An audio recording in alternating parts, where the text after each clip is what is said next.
Good afternoon and welcome to the webinar related to the revision of the Maine Learning Results for Social Studies. My name is Joe Schmidt and I'm the Social Studies Specialist for the Maine Department of Education.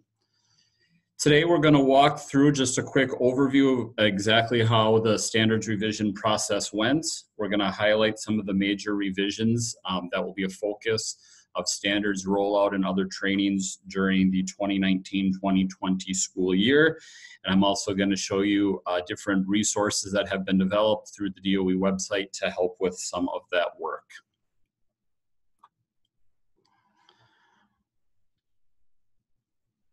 So again, a revision process, what we should be looking for in the standards. There was not a ton of major changes, but we will highlight kind of the biggest ones, the supporting resources, and then talk about some of the development opportunities that are being planned in the coming months. So the revision process started officially in February of 2018 when a public comment period opened for 6 weeks, lasting from February into March. During this time, anybody was able to submit comments either in person. There was 3 different listening sessions that were held across the state, one in Augusta, one in Holton, and one in Westbrook. Altogether, there were 20 public comments that were received either in person at these meetings or electronically. All of these comments are posted and archived as part of the revision process. It can be found on the DOE website. There's the video of the 3 comment periods, and then again, copies of comments that were left. This is part of the overall standards review process that all standards will be undergoing in Maine. It is a 14-step process. Again, available on the DOE website that takes you through. I'm going to walk you through what this looked like in terms of the social studies revision in Maine.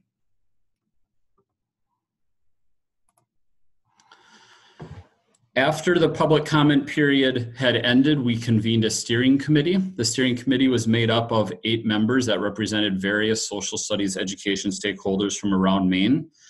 Prior to them meeting in person, they were given access to current studies and trends and research in social studies education, as well as a variety of other state standard models from across the country, and asked to consider the pros and cons of not only what Maine was doing, but what other states were doing and what other research might be impactful when considering the revision of the process. This led to them doing an in-depth analysis of the 2007 version of the Maine Learning Results for Social Studies prior to coming to the meeting, and then their face-to-face meeting involved going over their in-depth analysis as a team, and then developing guidance for the writing team based on what they felt needed to be done. Again, this is all information that can be found on the DOE website. The steering committee's members. Again, different stakeholders, positions, locations representing Maine. You can find a summary of the work that they participated in, timing, dates, activities, etc. And you can also see the guidance that they provided to the writing team overall, and then different sections of the standards themselves.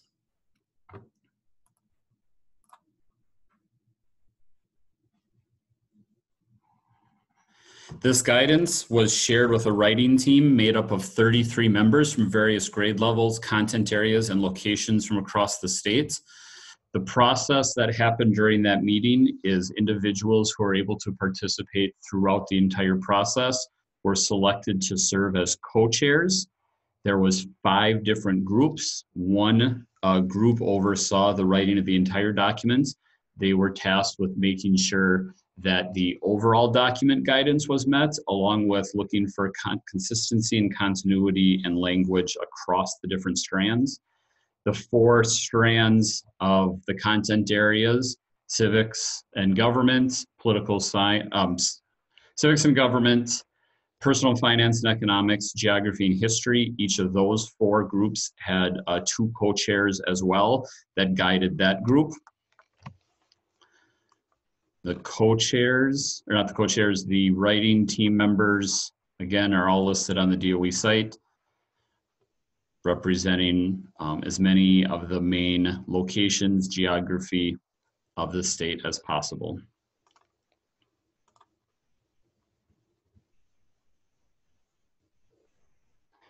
We had a team of elementary teachers involved.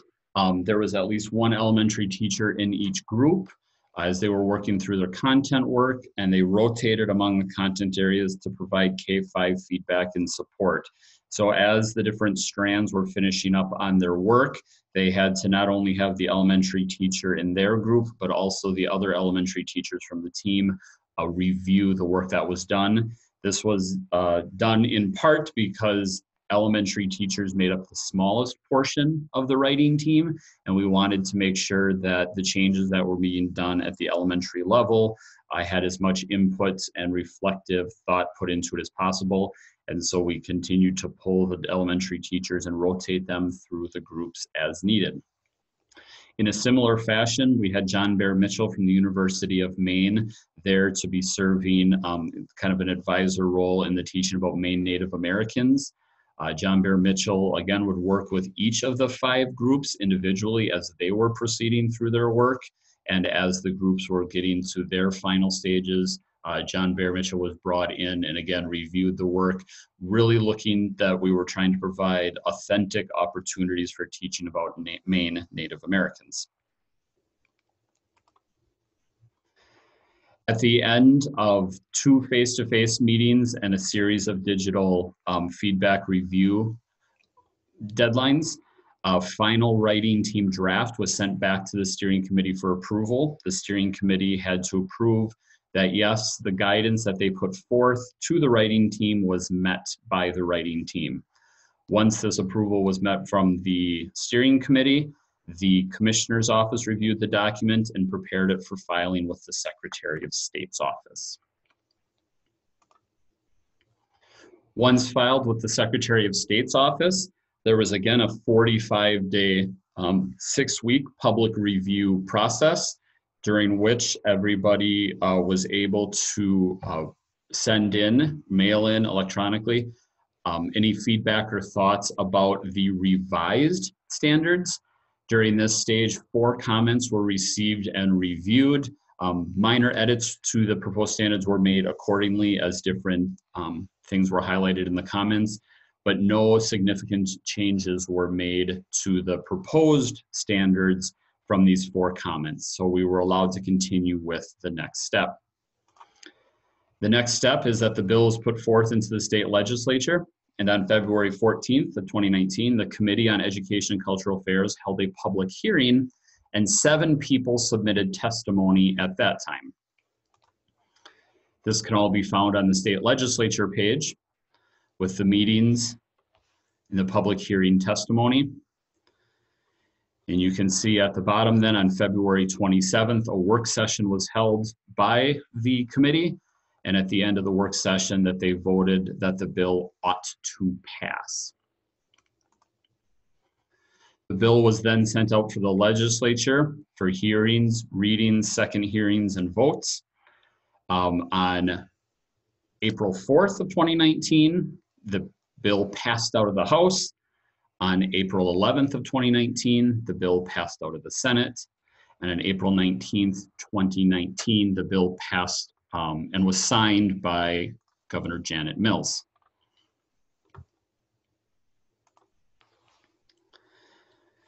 Due to the fact that it was listed as an emergency bill, you saw that it needed 2/3 majority to pass, and it also allowed, the reason for the emergency bill component is bills don't go into effect for a significant time period after the end of a legislature, which oftentimes can spill out into the next school year.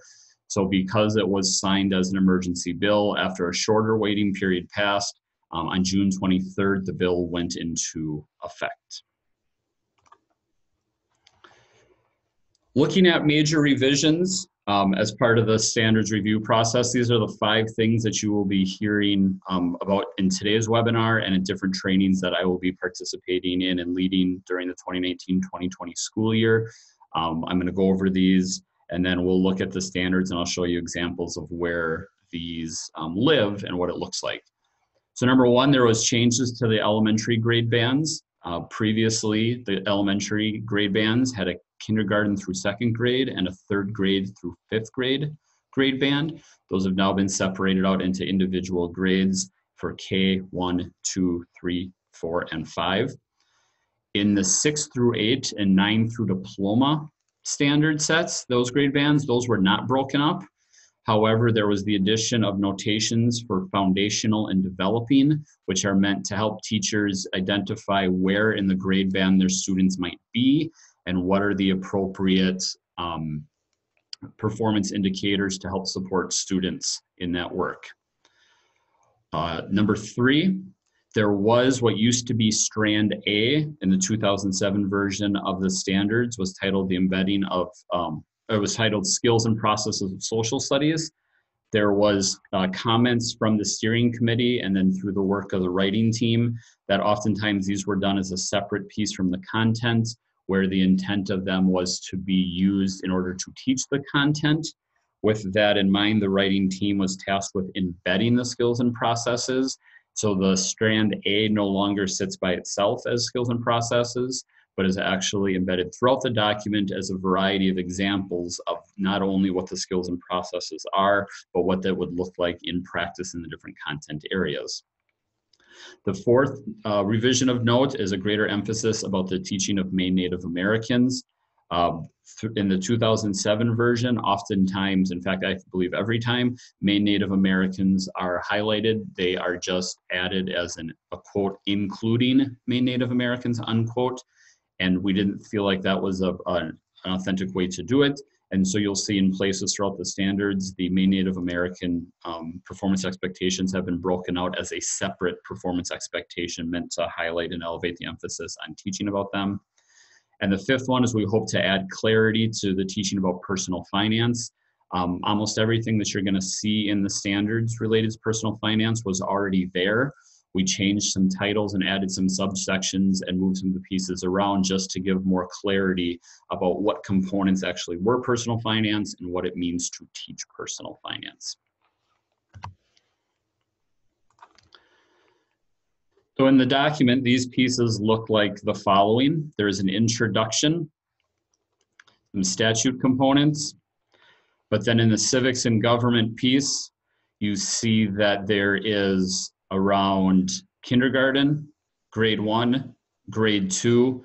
This used to sit on its own as a kindergarten through second grade band.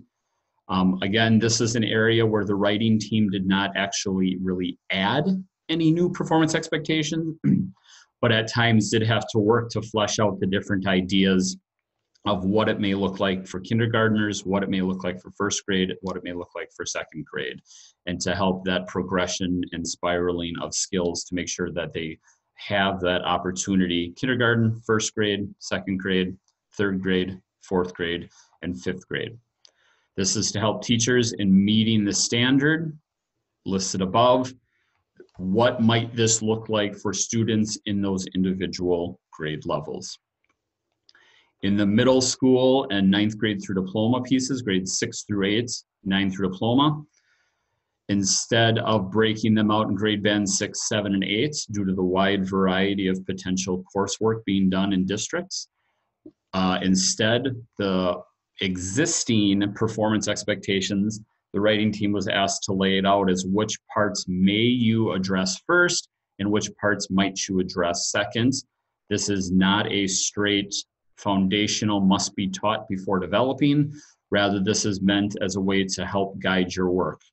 If you are looking at social studies and thinking, wow, I don't quite know how to teach those 6 things, where do I begin? You may want to start on this side, but given who your students are, what grade that you're getting them on, 6th grade versus maybe 8th grade, what the course actually is, a world history versus a US history, etc., you may find yourself in different places on this. This is not a specifically have to start with foundational and move through developing, but rather, again, with a group of 33 teachers in the class, in a workroom working on this, the question was, what are some different ways to differentiate and move these across? So for example, in foundational, you see maybe lower level skills such as explaining or describing, and in the developing piece, more comparing and analyze. That does not mean that sixth graders can't be engaging in analysis. That doesn't mean that different pieces have to show up one way or the other. The intent is to just help provide support for teachers as they're working through those grade bands. Another thing you're going to notice is there's going to be asterisks that show up in different places. This is noted at the top. Performance expectations that include the application of the guiding principles through social studies knowledge and skills are denoted in the standards with an asterisk. So this would be more of a doing component of social studies. So when you see an asterisk in place, they tend to be a little bit longer in nature. But what the writing team did was take an existing performance expectation that they thought had a really nice fit to a skill or process or potential 21st century learning for a student, and put those in together to say one way that a student can meet this performance expectation is by participating or doing one of those skills or processes in social studies. So as you scroll through the document, you will see the asterisk show up in many places. This is where the old Strand A, the 2007 version of Strand A lives.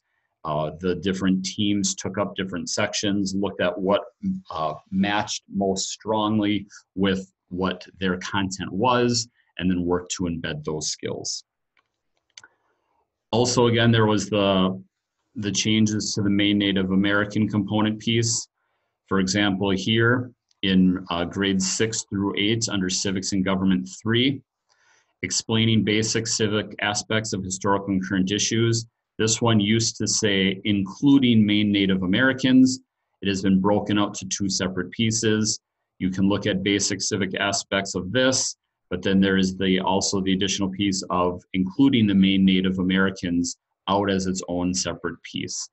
And so throughout, especially the civics and government piece, when you see the Maine Native American component, it used to exist as one, and they're here, and we broke it out. The old performance expectation still lives there with the separate performance expectation connected to Maine Native Americans, again, to help recognize the importance of that work and different ways in which you might be teaching about Maine Native Americans.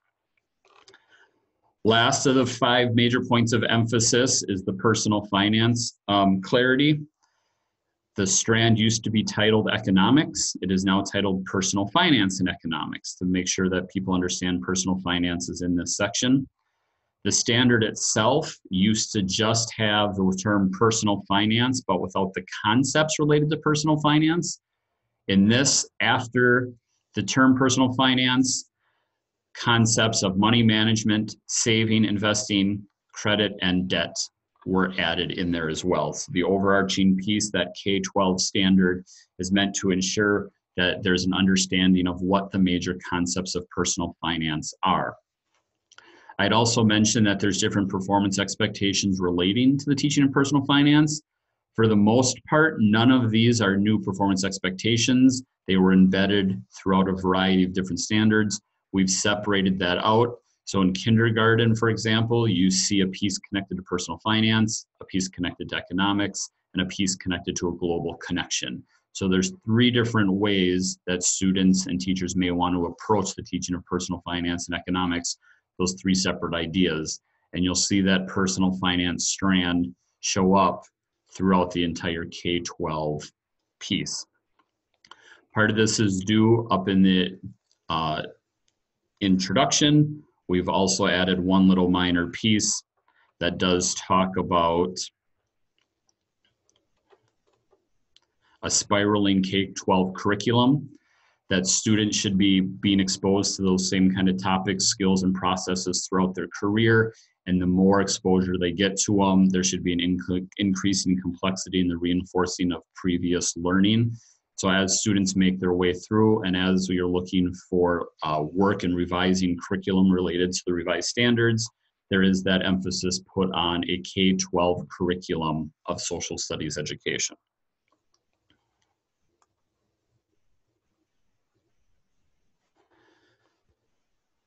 To support those changes, The DOE website, one page was tweaked and a variety of pages have been added. The original page has been changed to include introduction videos, grade level documents, and content strand documents. Each of the content strands also have their own individual web pages, and there is greater emphasis on the personal finance, including a personal finance framework, and then direct links to the Maine Native American webpage that also has resources. So what these look like on the DOE website, if you go to the social studies page and click under standards and instruction, this is the page that comes up. The standards themselves can be found here, the entire document. There is links to the side pages, which we'll come back to in a second. But here are the introduction videos that I talked about. The revision process, there's a short video that talks about what was at the beginning of this webinar. There's some of the overall pieces, a short video related to what I just covered. I have somebody representing the elementary teachers talking about her experiences on the team, talking about how the guiding principles were put in the introduction, how the embedding of the skills and processes went, and more information about the foundational and developing notations in the document.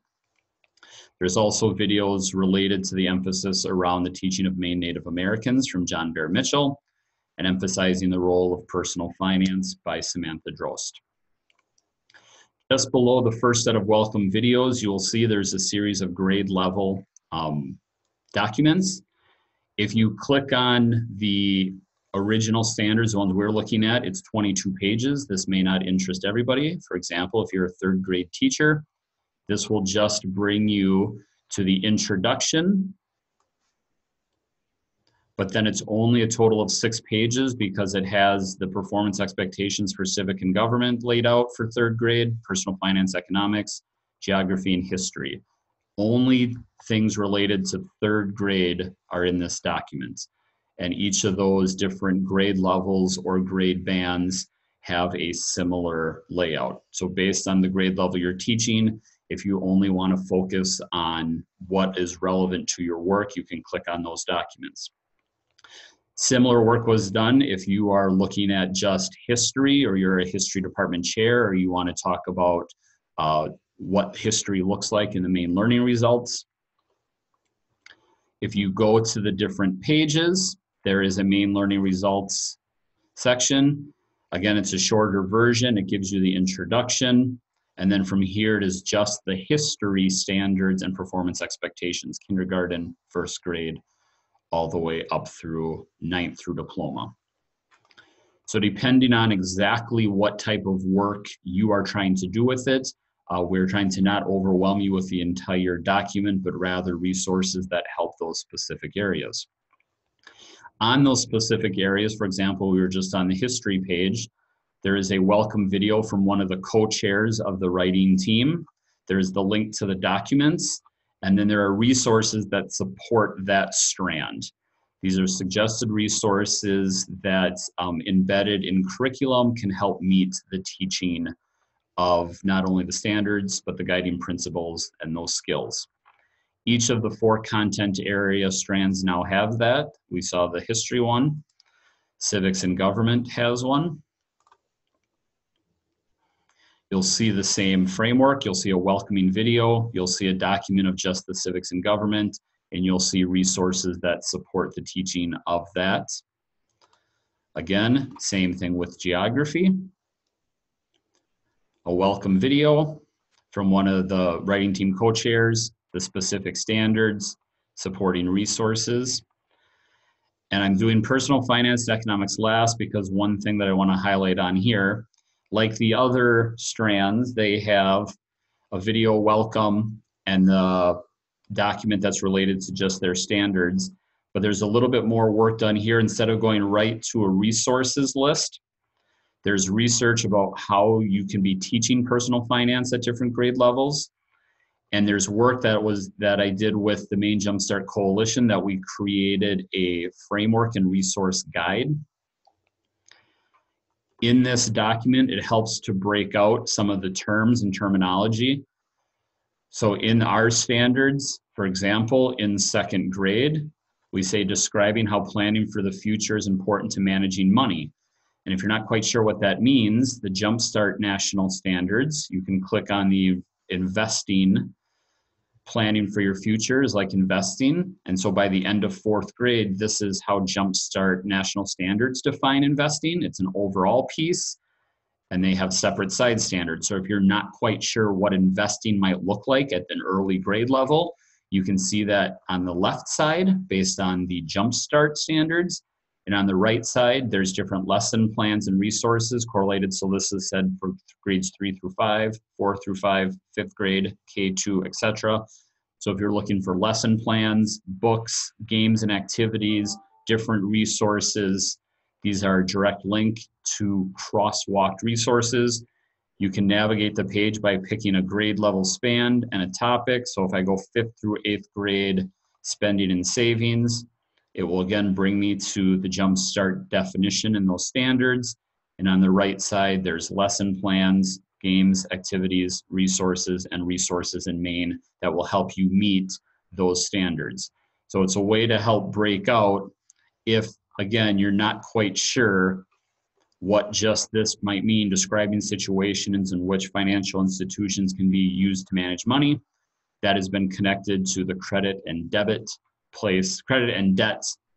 location in the framework. So it's a collection of more in-depth national standards connected to resources.